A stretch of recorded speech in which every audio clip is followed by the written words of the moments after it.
बोल. मला माझ्या बाबांना भेटायचंय.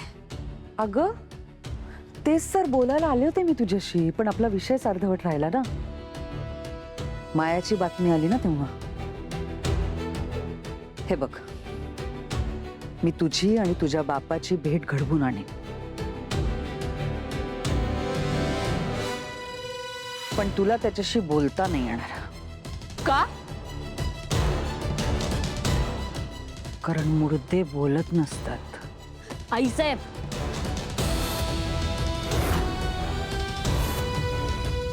मेला नाहीये तो अजून.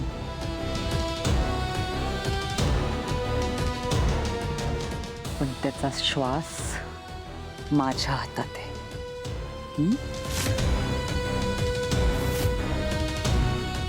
मला बाबांना भेटायचंय. एवढं सोपं नाहीये ग. आता तू मला सांग, तू इतके दिवस एवढा शहाणपणा केलास, माझं तोंड धरलंस, गळा दाबलास, मला हंटरनी मारलंस. आता थोडं तरी सहन करावं लागेल ना. मी तुला आता मी जे काय सांगते ते नीट शांतपणे ऐक आणि शांतपणे विचार कर त्याचा. तुझा एक निर्णय आणि तुझ्या बापाचा जीव वाचेल. हे बघ, ही ऑफर मी तुला आधीही दिली होती. तू बाळ जन्माला घालायचा निर्णय घेतला नाहीस तर मी शिवनाथला मारून टाकला. आणि जर का तू तो निर्णय घेतलास तर त्या भिकारड्या माथे फिरूची आणि त्याच्या भिकारड्या मुलीची भेट नक्की होईल. आता नीट शांतपणे विचार कर. तुझ्याकडे खूप वेळ आहे. मी फक्त 3 पर्यंत मोजणार आहे, त्यानंतर तू तुझा निर्णय सांग मला. चालेल? सुरू करू?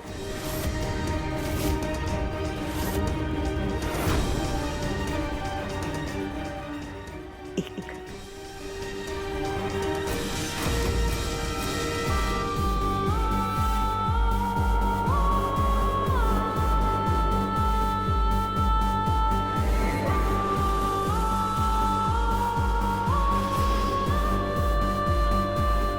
दोन.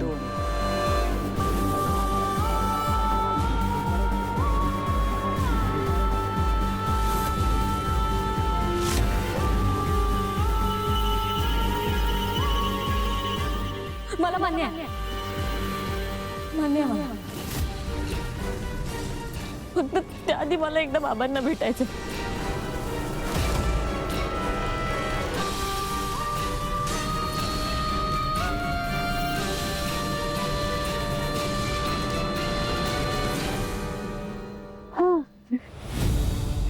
मीरा, तुझी आणि शिवनाथची भेट नक्की होणार मीरा, नक्की होणार.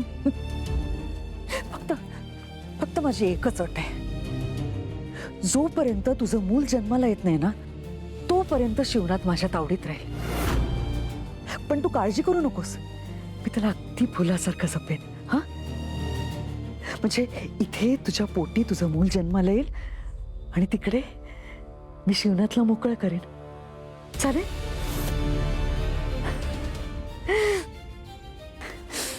थँक्यू.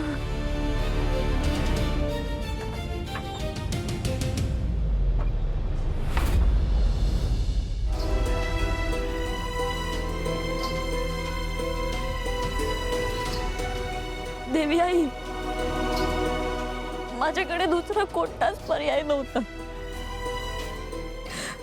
मला बाबांना भेटायचंय आणि त्यासाठी मला बाळ जन्माला घालावंच लागेल.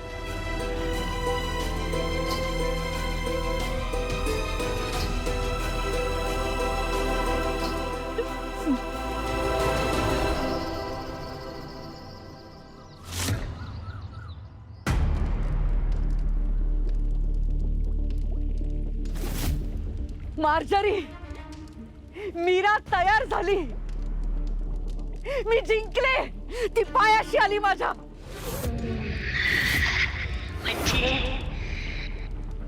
म्हणजे निर्णय झाला. हो, बाळ जन्माला घालणार आहे. या भिकारड्या शिवनाथसाठी ती तिच्या आयुष्याची आहुती द्यायला तयार आहे. छान मंजिरी छान. म्हणजे आता चिरतारुण्य आपल्या उंजळीत येणार. वा आता आपल्याला कोणीच थांबवू शकत नाही, कोणीच नाही. वा मंजिरी वा, तू करून दाखव. आता एकदा का या भिकारड्या शिवनाथचं तोंड त्या मीराला दाखवलं की बस झालं. पण त्याआधी मला माझा आनंद साजरा करायचा आहे.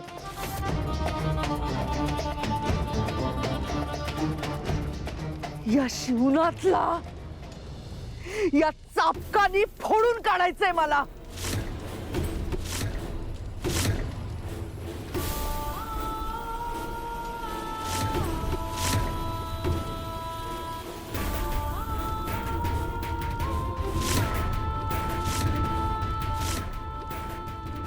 शिवनाथ, लवकरच सगळं संपेल.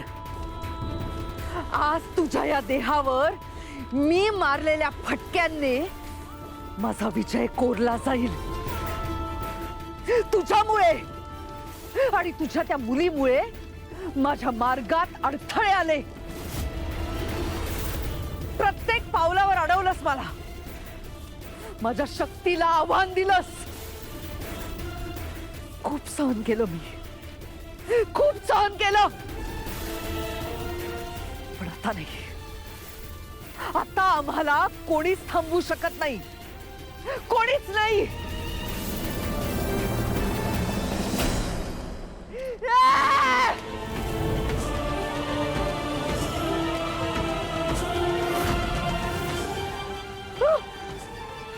अनर्थ झाला म्हणजे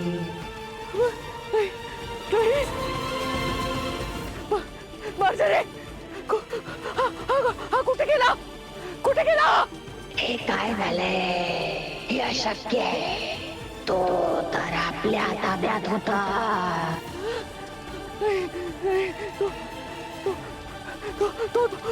तो निसटला का तो? का कोणीतरी त्याला सोडवलं.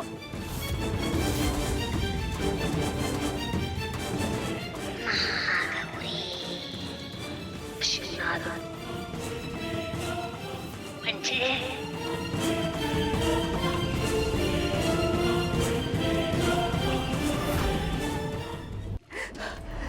कुठे गेला, कुठे गेला शिवनाथ? तो नाहीसा कसा झाला? चार शक्ती परत आल्या की नाही नाही, त्याच्या सगळ्या शक्ती निकामी झाल्या होत्या. त्याचं इथून जाणंच काय, आपल्या मर्जीशिवाय इथून हलणं पण शक्य नव्हतं. तो डोळ्यासमोरून गायब झालाय आपल्या.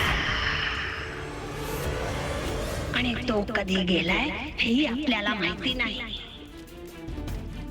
आपण ज्या शरीराला इथे पाहत होतो तो एक भ्रम होता.